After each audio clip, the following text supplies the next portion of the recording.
So welcome everyone. I'm sitting in for Sarah Puccini.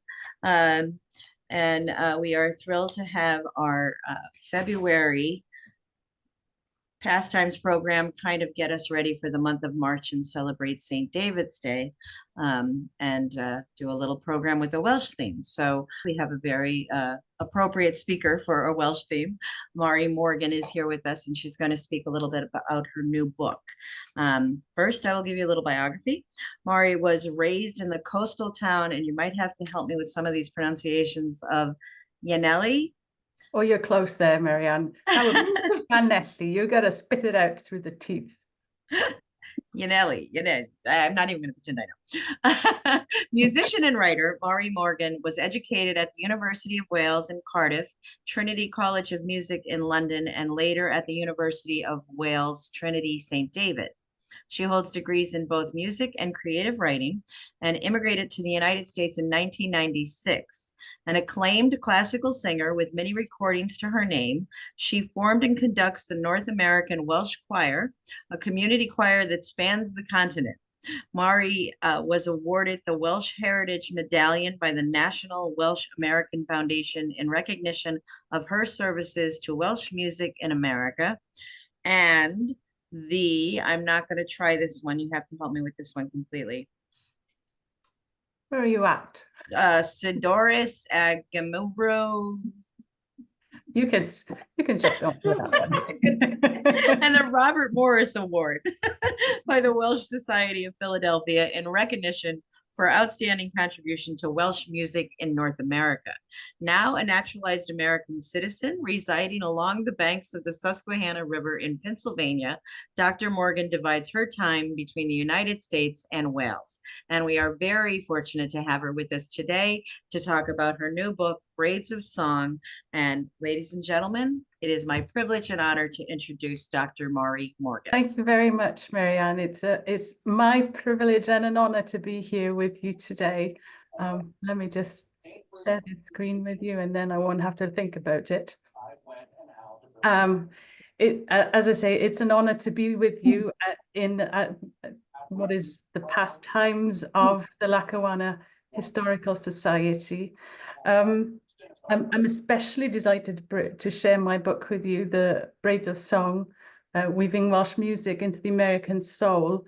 A large part of that was, of course, for me, it was inspired by much of the whole, a collection of special holdings, if you like, that are housed on the third floor, high above Marianne's head there, on the third floor of the Caitlin House in Scranton. But I'll get back to that, more of the details on my adventures on the third floor in a bit. But as I say, the book, here it is, and I'm very pleased. It's my first book, and it's as anyone who writes, it's a labor of love as much as anything. But I've been fortunate to get a lot of support in bringing this to light. But it didn't start out this way, but it became then a book of book of memories, and also a memoir,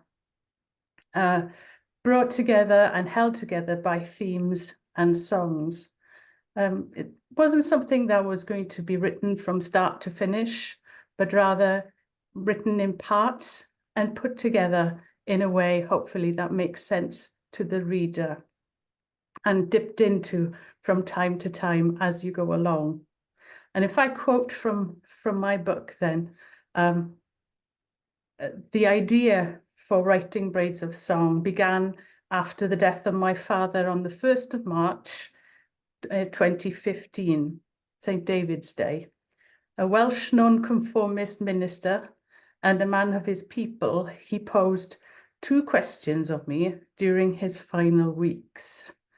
And the questions were, I'll ask you to ponder them maybe in your own context. When are you going to write my story? And who are you? Braids of Song, well, where would you start on those big questions? But Braids of Song is my creative response, if you like, to those 2 simple questions that my father posed. The writing and the research took my grief at his loss on what I must say was a thrilling treasure hunt of discovery. I can't say that there are any definitive answers, but rather a revealing of how immigration to a new country can alter a person, how the challenges and opportunities of the new are balanced with a sense of loss for the old, and how the creative output is affected in the process of assimilating to a new culture. And so those are my themes: immigration, identity, and creativity. So as Marianne said in the introduction, as a Welshwoman myself, who has lived in the United States now for over 25 years, the starting point for Braids of Song came really from the desire to recognize the richness, the humanity, and the cross-fertilization of cultures and identities that built some of America of today. Its overarching concerns, if you will, trace the interconnection between immigration, identity, and creativity then within a Welsh transatlantic context. And after my father's passing, you know, one of his most treasured possessions, and was also one of his most treasured memories, and that was the opera Arianwen, written by the Welsh-American composer Dr. Joseph Parry, who emigrated from Merthyr Tydfil in Wales to Danville, Pennsylvania, with his family to the ironworks in Danville. But of course, he went back to Wales as an adult, but over the course of his lifetime went back and forth maybe 11 or 12 times. And if you think what that would have entailed at the turn of the 20th century, that was no light undertaking. But anyway, so, and for my father then, he, as a young minister in his very early 20s, in his first ministry, went to a village, was called to a village in the Gwendraeth Valley, which then was a very agriculturally based community, but also where the heavy industry of the anthracite coal also was a large part of the community. So I'm sure many of you in the Lackawanna Valley can relate to that situation in your history. And my father then set about in 1953, after World War II, with nothing much to offer the young people of the valley and of the village, set about staging some productions. And one of them, the big successes, was Arianwen. And the whole shebang, if you like: stage, sets, makeup, orchestra, costumes, everything, and the whole village being involved in that whole production that went on for days and days. And so when I looked into that story after his passing, I found and was just amazed to find that my father's production of that opera was the only one that took place after Joseph Parry's death in the 1903. So that in itself was something that intrigued me. And so the bequest then from my father of the opera manuscript begins the story of Braids of Song, a journey with three musicians from the past that each speak from an experience. Dr. Joseph Parry then, as I've just said, from Merthyr to Danville, and his opera Arianwen.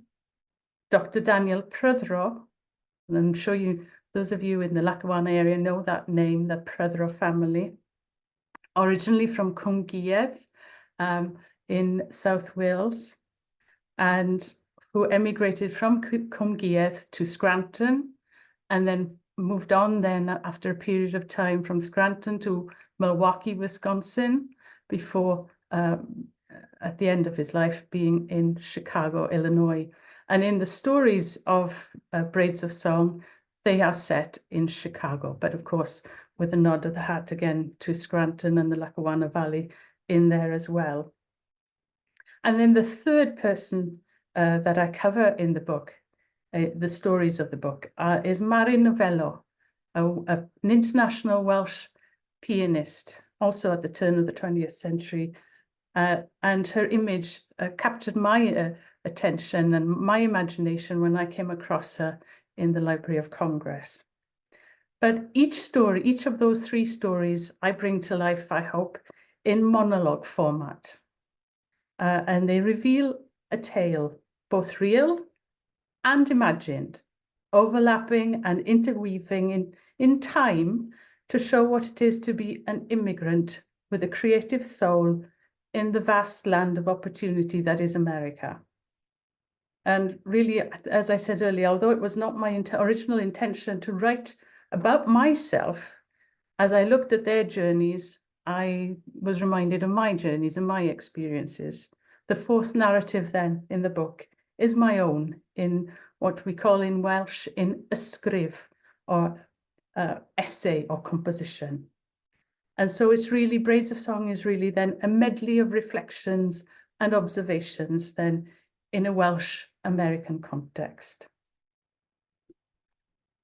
But before I dive deeper into the book and its story, I want to share this picture with you, because this is where my whole relationship, if you like, with the Lackawanna Historical Society and its HQ at Caitlin House began. This is in September of 2013, when my good friend Tori Watkins, who's on here, I know behind the box there, Tori, a proud son of Scranton, now of New Jersey. And so in September of 2013, Tori, a long time, but Tori asked me if I would go along with him to Scranton to look at some documents, as Ella mentioned earlier, to look at some documents and translate them, because he was hoping to find information, specifically the obituary for his grandfather's brother. And of course, a great name in Lackawanna history, John T. Watkins, a musician, a distinguished musician and conductor and community leader of the late 19th century, early 20th century. And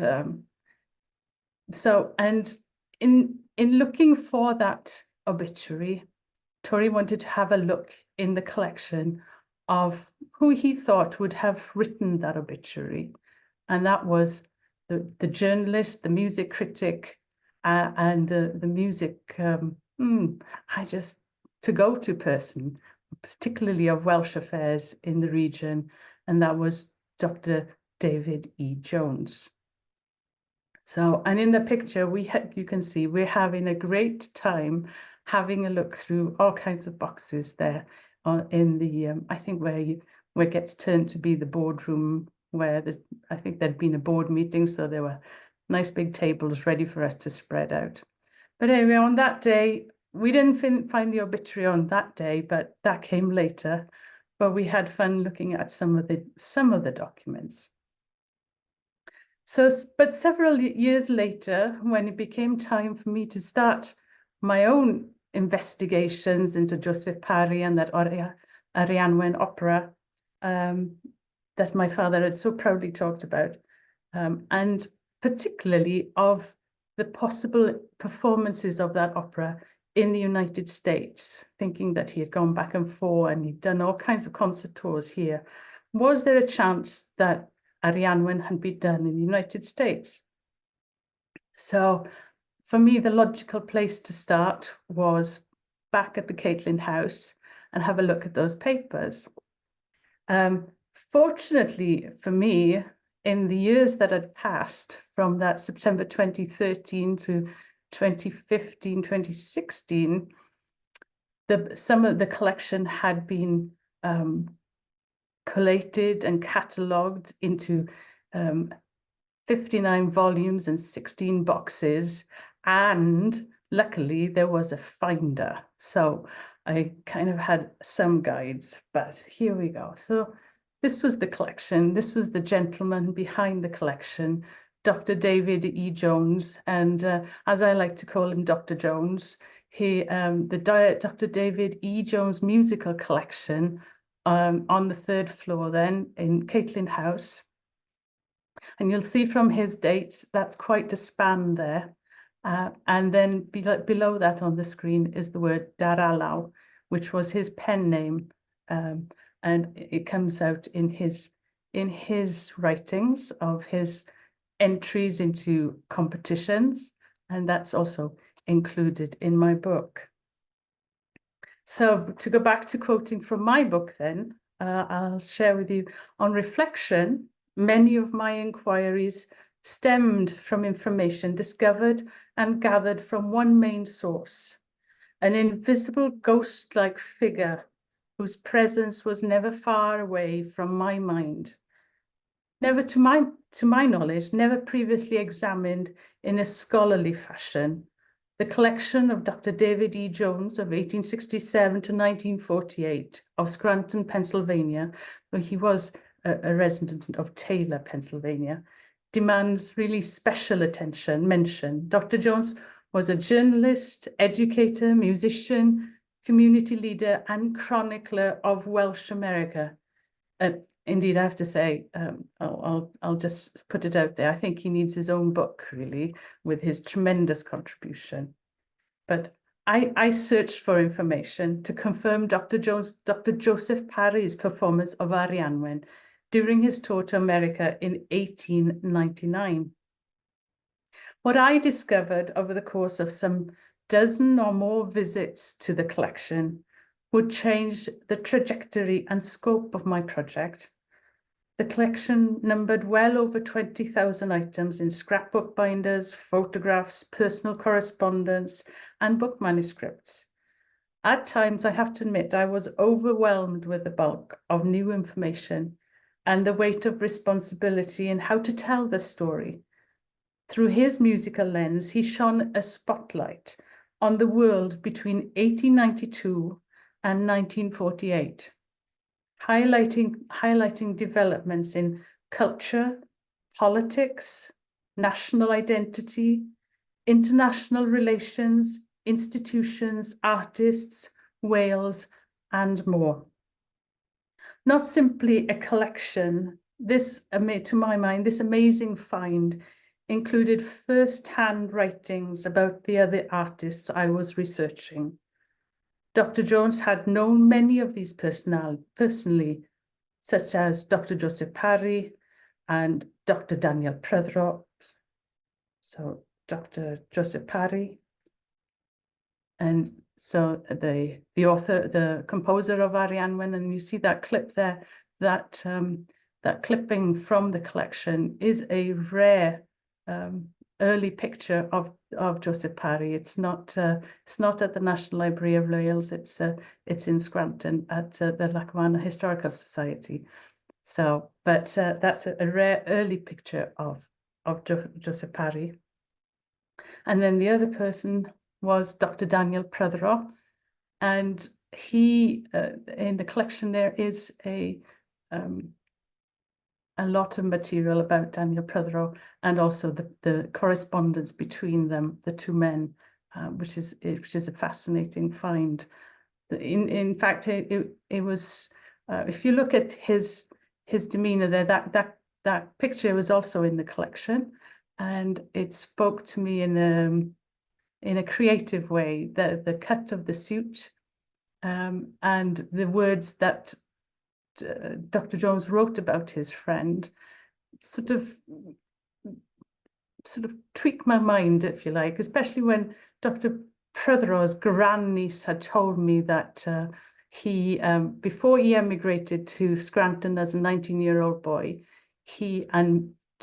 tremendous music potential anyway, he had been apprenticed as a tailor by his uncle.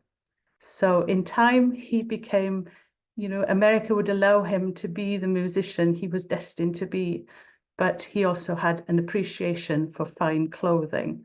And so in my creative writing, the setting is him measuring himself for a new suit of clothes, for a big event that Dr. Jones in the collection writes about, which is the sesquicentennial of the United States, and Dr. Prothero conducting a 3,000 male voice choir in Philadelphia during the celebration. So it all interweaved. But anyway, I'll leave you to read some of those parts, hopefully. And then the third person that I write about is Mari Novello.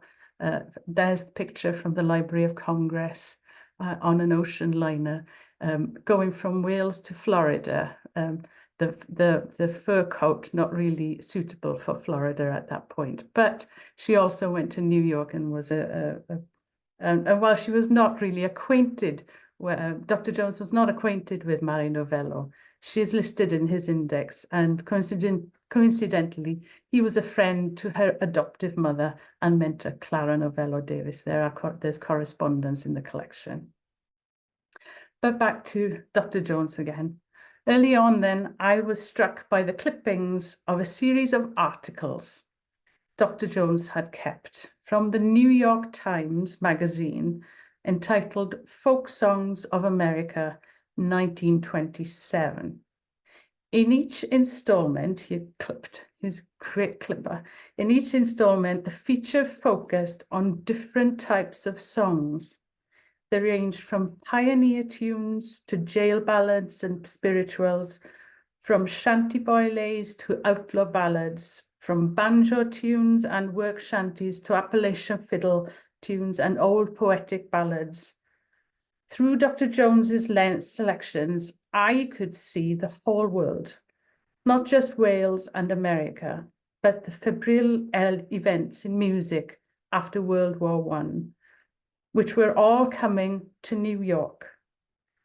The clippings themselves were an interwoven community of artists, writers, and musicians. The value he attached to cosmopolitan music can be seen in the photos and articles that he kept.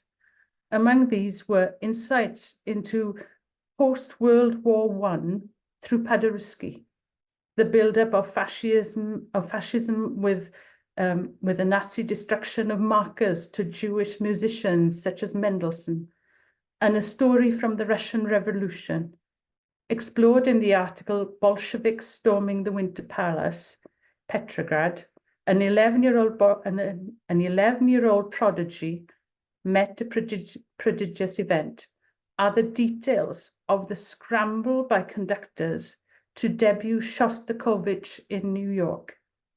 In the same box was a pamphlet dating from 1926 about the correct etiquette of the American flag and the national anthem. Once the epicenter of Welsh life, Pennsylvania was, according to Dr. Jones, the state where the music of America began. And I'm quoting him directly here. Philadelphia is the pioneer city of America, of American music. Sorry, Philadelphia is the pioneer city of American music. Here, the first American opera was produced. Here, concerts were given and singing was taught for the first time. We can readily conclude that Philadelphia is the birthplace of American music. That was Dr. Jones. Dr. Jones believed then the Welsh contributed a great deal to American music through choral and communal music making activities. Indeed, letters in the collection show that the president of the National Library of Wales, Aberystwyth, once wrote to him to request that Dr. Jones donate his works to the people of his birth country. I'll ask you to remember that. National Library of Wales wanted his collection. Dr. Jones declined, and in his papers, it shows that he bequeathed it to the city of Scranton and her people, his hometown.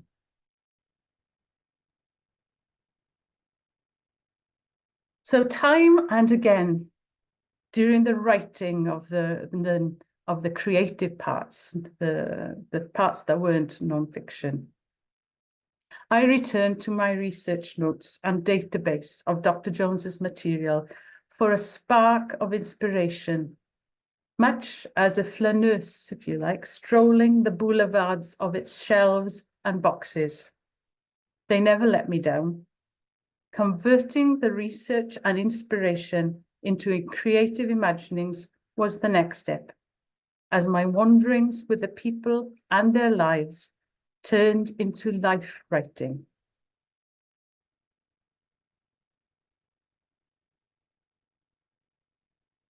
And from this came the key that unlocked the way of how I could write what was my doctoral work in creative writing. It was in the songs. On the screen, the phrase that I found Dr. Jones to have used in one of his talks to the adult learning classes at Elm Park United Methodist Church of Scranton, just round the corner from you there, Marianne, round the corner from the Caitlin House. A nation's history is in her songs, or maybe a nation's story is in her songs. It reminded me then of the gift that my choir, as some of you know, I am the conductor of the North American Welsh choir, Cor Cymru Gogledd America, which I founded in 1998.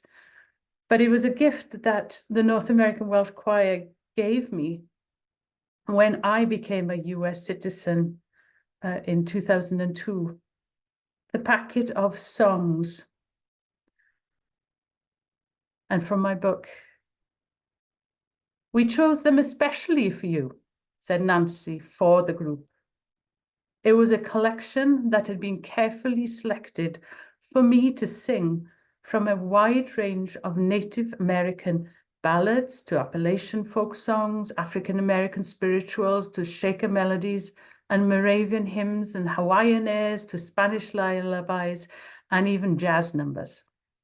It was a musical welcome wagon to help me understand the diversity of my new country by singing her songs. Which songs would you put if you were asked to make a welcome wagon for someone? Something to think about maybe from your country, from different backgrounds.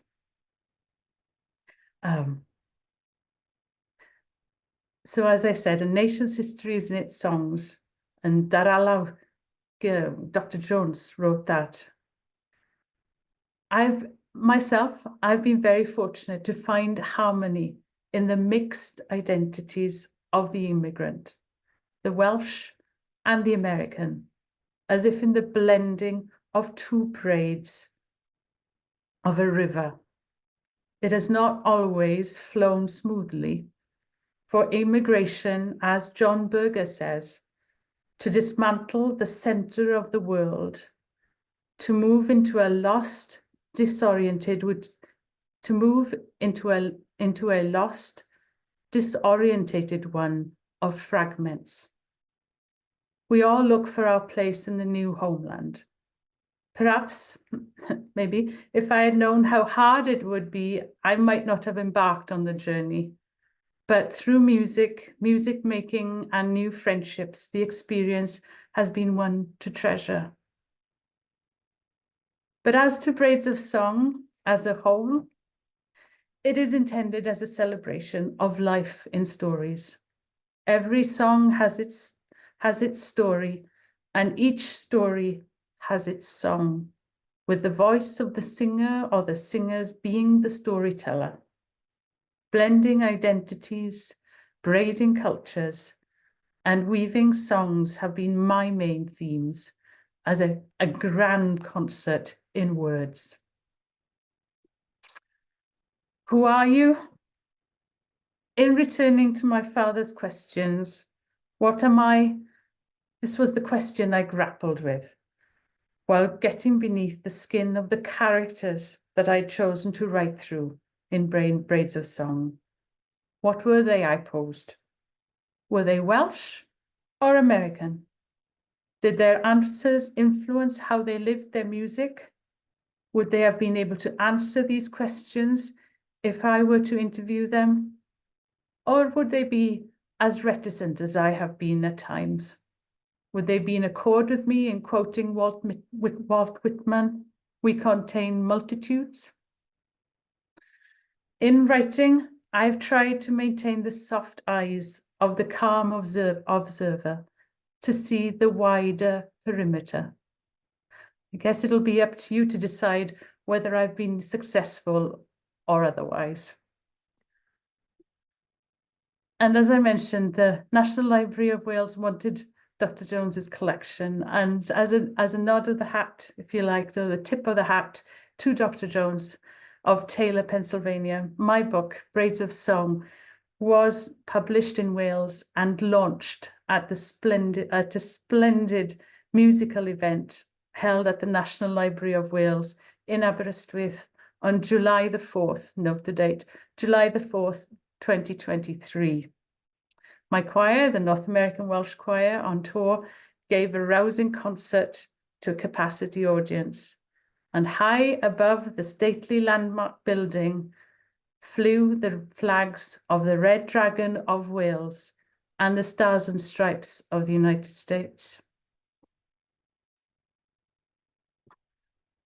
Well, I'll conclude then with a real song being sung by the choir, by the North American Welsh Choir.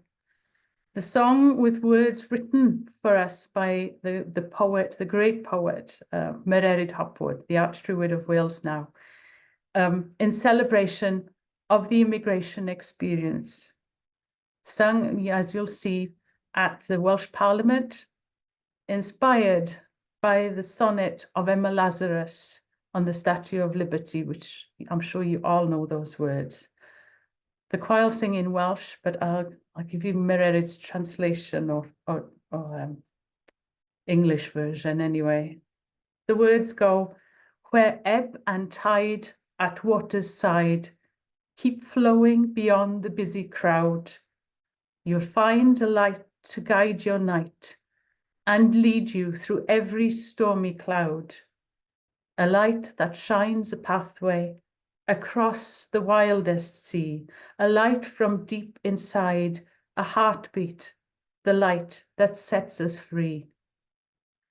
Let's make our sigh a song, a cry, and venture beyond the hope, the dream, and find the place where peace and grace forever will make love the law supreme, where the notes create a music of harmony and light, and a fearless song of freedom as them and us unite.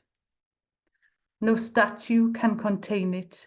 It fills the sky above. It fills the earth and oceans, this light that's made of love. If we dare to see together, we will reach that love-lit land, where our voices find each other, where my hand will find your hand." There's much more to my story of the Braids of Song, but I thank you for this opportunity to share an overview with you of Braids of Song today. And I hope you enjoy the readings, just as I hope you now will enjoy this song, where our voices find each other.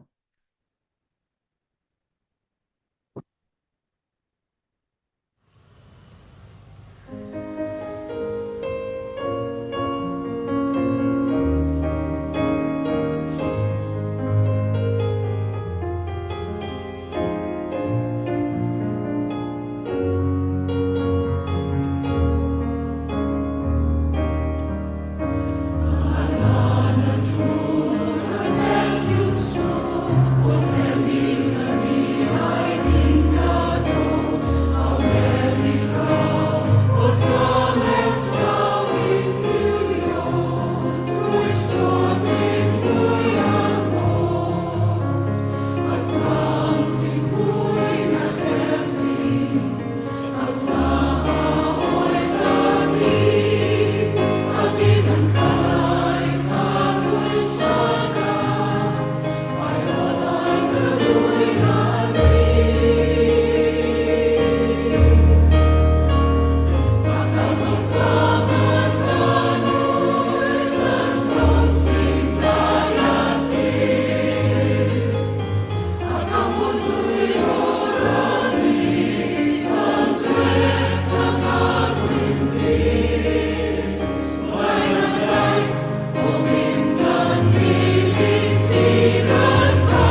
And with that, I thank you again. Thank you very much. That was amazing. Wonderful. Diolch Yes. fawr. Diolch fawr. And I saw Margaret singing along. That was so fun. I think So Corey was singing along behind his screen too, and we now there too. beautiful. Thank you for an excellent program and for sharing your talent and your love of two countries with us. I'm sure people have some questions or comments. So does anyone want to go first? I did not know, Mari, that Wales wanted the Dr. Jones collection. I found that in there, yes. I didn't, that's amazing. Yes. There is a letter from the president asking him if he would, when they were, if he would share his, because his collection was actually extensive. I think it's only part that's on the Caitlin, on the third floor. Some of the volumes and his book collections, I'm not sure where they went, but the papers are on the third floor. Yeah, but we have, you have seen, we have nothing else, but that's quite extensive. It's 20 linear feet or something like that. It took me a while to go through the boxes, and I think I'd have to go through again, and I'm sure I'd see all kinds of things that, you know, that I hadn't noticed last time, you know, really looking at everything as I did through the eyes of a musician, someone who was interested in history, and the shared experience as well. It was fascinating and overwhelming. Oh yeah, I'm sure. But at least we were able to get finding aids created for some of it as you work through it. Yeah, Definitely, yes. And when I know Tori enjoys the singer Alan Jones, and the story of Alan Jones. Dr. Jones was also his teacher for okay. time. I don't see Tori's face, but I see he and Judy are both on the computers. Yes. Yes. Yeah, that's terrific. And as you know, Scranton had the highest population of Welsh outside of Carnarvon. This is one of the greatest accumulations of Welsh people was here in Scranton, Pennsylvania. That's right. Outside of Wales for that turn of the 20th century time period, and anthracite being a big part of that. Anthracite and iron being a big part of that. They were brought over not just to work the mines, but to be the supervisors in the mines. Correct. Yes. I did just put the link to the Historical Society's website where we have finding aids, and the Jones Collection finding aid is there. So if someone wants to pursue it a little bit more, you can come and visit our website and see what we have, and make an appointment if you want to come in and read some of Dr. Jones's letters and his refusal to let that collection leave Scranton. We're very excited about that, Mark. Give yourself plenty of time when you do the reading. Yes. So good to see you again, Mari. Thank you. Let others interact with you. Thank you very much. Anyone else? I have a question. Sure. Hi, Mari. Thank you so much. I just ordered it through Interlibrary Loan, so I'm really looking forward to reading your book. Oh, thank you. I'm an ethnomusicologist. I'm working on my dissertation on music of Northeastern Pennsylvania and looking at industrial musical identities and post-industrial musical identities, and mostly folk music. So I've spent some time in the Jones collection, very little right now, but hopefully more, and looking at collections like George Corson's of coal miners and oral histories. And I'm just curious to hear if you've seen a lot of industrial threads, either in these musicians' commentaries or scraps or just thoughts, or even in the music itself, be it steel or coal or what have you. There is in terms of that whole community spirit of singing, whether it's in the Lackawanna area, the Wyoming Valley, that whole choral tradition of singing the great masters, but also singing the Welsh hymns and singing in 4-part harmony, and finding the way to the great support for musicians of the time. But yes, the industrial aspect of it certainly contributes, I think, to the community aspect of the singing. Yes, I'm sure we could delve into a lot together, Danielle. I'm glad to talk to you in length. Yeah, I'd love to connect. Yeah. Thank you. Danielle, we could probably put the two of you in touch because you were looking at polkas when you were here last, right? Yeah, so I'm still looking at accordion music mostly. So like Slavic identities and polka and accordion and things along that. So not necessarily Welsh, but I was curious if like threads of coal identity ever came out in the Welsh music. Oh, definitely. Mhm. Definitely. I'm And sure. If no one else has questions, we will conclude today's pastimes. We will return for our March pastime on Friday, March 22nd, when we will have another author.